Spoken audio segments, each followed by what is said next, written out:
हज़रत मालिक बिन दिनार फरमाते मैंने 60 हज किए। एक हज के मौके पर मैंने बड़ा रश देखा, लाखों का इज्तिमा हुआ। मेरी बातों की समझ तो आ रही है ना आप दोस्तों? जो नहीं बोल रहे उन्हें भी आ रही है ना? अल्लाह जज़ा दे। कहते लाखों का मजमा था तो मेरे दिल में ख्याल आया, मैंने कहा अल्लाह इतने लोग आए हैं, इनका हज कबूल भी हुआ है कि नहीं? फरमाते मैं सोच रहा था तो रात को ना ख्वाब में मैंने किसी कहने वाले को कहते हुए सुना कि सबका कबूल हो गया है। बल्ख का रहने वाला मोहम्मद बिन हारून बल्खी है, उसका हज कबूल नहीं। फरमाते शहरों के अलग-अलग खैमे लगते थे। अब भी आप हज करने जाएं तो पाकिस्तानियों की रिहाइशें अलग होती हैं, इंडियन की अलग, बांग्लादेश के अलग, मिस्री, यमनी, सब लोग अलग-अलग रिहाइशें होती हैं, झंडे लगे होते हैं मुल्कों के। कहते मैंने सवेरे उठ के ढूंढना शुरू कर दिया, ढूंढता हूँ वो बंदा मिले। कहते जहाँ बल्ख शहर के लोग रहते थे वहाँ चला गया तो मैंने लोगों से पूछा तुम में मोहम्मद बिन हारून बल्खी कौन है?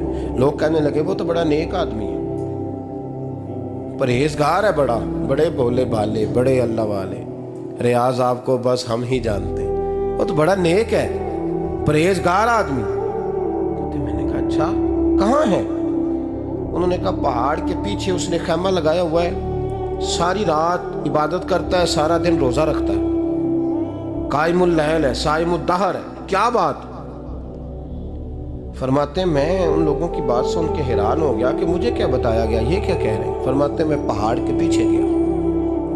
हज़रत मालिक बिन दिनार अलैहिर्रहमा फरमाते हैं जब मैं वहां पहुंचा तो मैंने उस शख्स को मुसल्ले पे बैठे देखा। कसरत इबादत के आसार उसके वजूद पर नजर आ रहे थे, सीधा बाजू उसका कटा हुआ था। फरमाते 2 रकते मुकम्मल करके ना मैंने उससे अस्सलामु अलैकुम कहा तो मुझे कहने लगा वालेकुम सलाम, आप मालिक बिन दिनार हैं? मैंने कहा बड़ी इसकी फिरासत है। फरमाते फिर उसने ठंडी सांस ली, कहने लगा आपको ख्वाब आई होगी कि मेरा हज कबूल नहीं हुआ। फरमाते मुझ पर और बिजली गिरी कि क्या कह रहा? फरमाते मैंने कहा यार लोग भी तेरी तारीफ कर रहे हैं और तेरी बसीरत भी बड़ी है, तो ये माजरा क्या है? कहने लगा आप ना पूछें। ये कह के उसने रोना शुरू किया, देर तक रोता रहा। मैंने कहा नहीं यार तू बता। कहने लगा नहीं आप ना पूछें, आप नाराज होंगे। मैंने कहा मैं नहीं होता, तू बोल ना। कहने लगा हुजूर 24 साल हो गए मुझे हज करते हुए, 24 साल, 24वां हज है मेरा, और हर साल कोई अल्लाह का वली आके बताता है कि जा चला जा, तेरा कोई नहीं कबूल हुआ। बेपरवाही वेख सज्जन दी, जिथे किसे दी पेश ना जावे, उन्हें ताजा वाले दर दर रोले ते मंगते तख्त बिठावे। आजम किसे नू कारा मिलदा ही कोई काबे खाली आवे। कहते हैं उसने मुझे कहा हुजूर 24वां हज है, हर साल कोई बताता है। मैंने कहा तेरी गलती। कहने लगा मैं अपनी माँ का नाफरमान। मैंने कहा वाकया क्या हुआ? कहने लगा हजरत अल्लाह ने मुझे दौलत दी, माल दिया, ज़मीनें दी तो मैं अय्याश हो गया। इमाम मालिक बिन दिनार रहमतुल्लाह अलैह फरमाते हैं मुझसे कहने लगा पैसे आए तो मैं अय्याश हो गया। रमज़ान का महीना था, असर के बाद मेरी अम्मा इफ्तारी की तैयारी कर रही थी, मैं गया, मैंने कहा शराब पी हुई, अम्मा रोटी दे, तो अम्मा कहने लगी शर्म कर, शर्म कर, रोज़ा रखा नहीं तो जिन्होंने रखा है उनका तो ख्याल कर। कहते अम्मा की बात का मुझे गुस्सा लगा। मैं कहा करता हूँ बदनसीब है वो बेटा जिसका बाप उससे बात करते हुए डरता है कि पता नहीं कहाँ से बोलेगा। बदनसीब नहीं वो बेटा जिसकी माँ उससे बात करते हुए सहम जाती है कि पता नहीं कौन सी बोली बोलेगा। बदनसीब नहीं कि माँ बाप भी जिससे खोल के बात ना कर सके। हजरत मालिक बिन दिनार से कहने लगा अम्मा ने जब कहा ना शर्म कर तो मुझे गुस्सा आया, मैंने माँ को थप्पड़ मारा और मेरी माँ जलते हुए तंदूर में गिरी। लोगों ने मुझे पकड़ के अंदर बंद कर दिया कमरे में।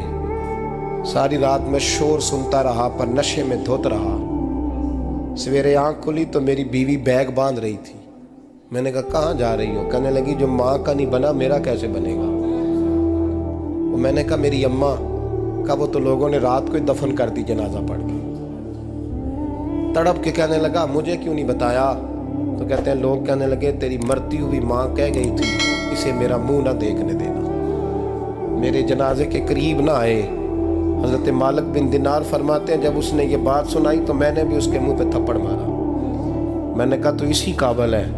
कहते हैं वो रोने लगा, हुजूर दुआ करे अल्लाह मुझसे राज़ी हो जाए। कहने लगा जब माँ की इंतकाल की खबर मिली तो मैंने कुल्हाड़ी लेके वो हाथ काट दिया जिससे माँ को मारा था। मैंने सारी जायदादें खिरात कर दी। 24 साल हो गए, 24 साल। सारी रात नमाज पढ़ता हूँ, रोज़ा रखता हूँ, हज करता हूँ, पर हर साल कोई आके कहता है जा दौड़ जा, तेरा कोई नहीं कबूल हुआ। हुजूर दुआ करे मालिक राज़ी हो जाए।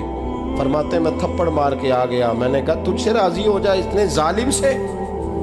इमाम मालिक फरमाते रात को आके सोया तो मुझे ख्वाब में रसूल पाक का दीदार हुआ।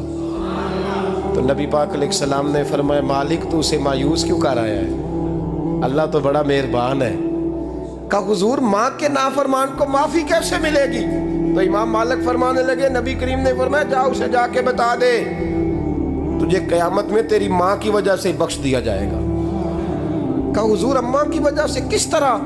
तो महबूब फरमाने लगे इसकी माँ क़यामत में इसके खिलाफ मुकदमा दायर करेगी रब करीम की अदालत में। ए अल्लाह मैंने 9 माह पेट में रखा, दर्द सह के इसे जना, जिगर का खून पिला के पाला और इसी ने मुझे कत्ल किया। रब करीम इसकी माँ का मुकदमा सुन के कहेगा उठाओ इसको दोज़ख में फेंको, इसने माँ जलाई थी इसे भी जलाओ। महबूब फरमाने लगे जब पकड़ करके मालिक उसको मोहम्मद बिन हारून को लोग ले जाएंगे ना जहन्नम की तरफ, अभी फरिश्ते घसीटेंगे ही तो पलट के फिर अम्मा की तरफ देखेगा और दूसरी दफा फिर घसीटेंगे तो पलट के देखेगा और तीसरी दफा फिर पलट के कहेगा अम्मा ये मुझे जलाने लगे, अम्मा ये जहन्नम में फेंकने लगे।